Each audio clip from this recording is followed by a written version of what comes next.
Welcome back to One Comic Book a Day, where my hair is a mess and I don't give a crap.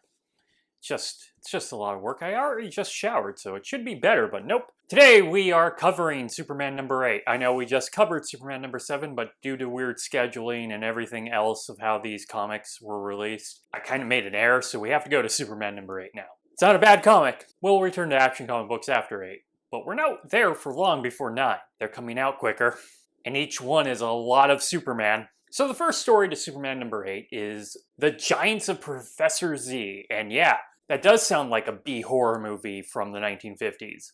And it pretty much is, even though we're still in the 40s. And it's just kind of like this big, dumb, fun, fantastical story where Superman kind of has something to hit, though he never hits it. I didn't mean hits like, actually hit, not.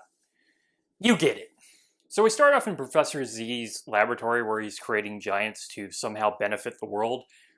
This feels like the underpants gnome level of profiting, if you get that joke. He's clearly a mad scientist. He's a mad scientist. We all get he's a mad scientist. He then sends the giants out to attack the world. Some of them are animals. Most of them are dudes who look exactly the same. And they look like Lex Luthor. They even have like purple shirts and green pants, both torn. And they're bald. They all look like giant Lex Luthors. Though Lex Luthor isn't bald yet. And he's not really wearing those colors. And he's not really Lex yet. But throwing all that out, they all look like Lex Luthor. Clark, even when he finds out about all this, is sort of excited that even he has something to, actually fight and doesn't have to, hold back. He ends up saving people from, a giant cat that gets attacked, and then he goes after the giants who seem to exist near an extinct volcano. Yes, another volcano lair. In less than 10 issues, we're getting another volcano lair. When he actually runs into the giants, he just spends most of the time running away from them and not actually fighting them, which would have been a more interesting way to handle this. At one point, an avalanche is caused, taking out one of the giants and burying Superman. Professor Zee seems to know who Superman is, so he seems pretty proud that Superman has died from the avalanche. If he already knows who Superman is, why would he think Superman would be killed by an avalanche? He got shot by an earthquake machine and buried into the ground.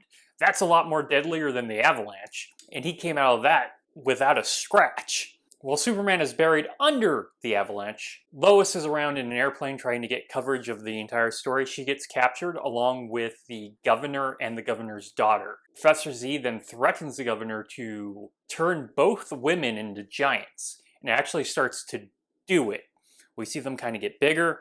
This is when Superman gets out of the snow and ends up at the window of the laboratory. He tries to break in, but the laboratory is, by their words, elastic, and he kind of bounces off and a giant grabs him. Professor Zee then kind of throws it in his face that he's won, so Superman immediately breaks out of the giant's hand and does exactly what he did the last time with the volcano lair. He takes a big boulder and throws it into the volcano until it erupts. The erupting volcano causes rushing water to come in. This both drowns the laboratory, the giants, and Professor Zee. Man, there was a lot of killing in this issue, and I know Superman didn't do it with his bare hands, but he did cause the thing that killed a lot of people in this issue. Lois and the governor's daughter are completely fine. Apparently, Professor Zee only used a big magnifying glass to make it look like they were growing. I don't know to what point. I actually still don't know what he was after. He was trying to benefit the world, and then he just sent giants to go destroy things. But hey, Superman had somebody to fight, and it was something that was kind of hard for him to stop. Someone might call this a win overall. It could have been a stronger story, yeah, but I'll take what I can get from these 40s Superman stories if they can just give me the big, dumb, and fantastical to deal with them. Okay, so that's it from the first story of Superman number 8, The Giants of Professor Zee.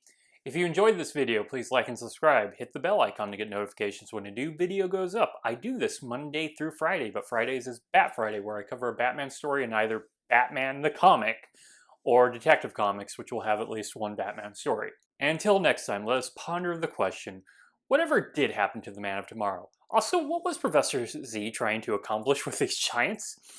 I just sent them out to destroy. That doesn't benefit the world.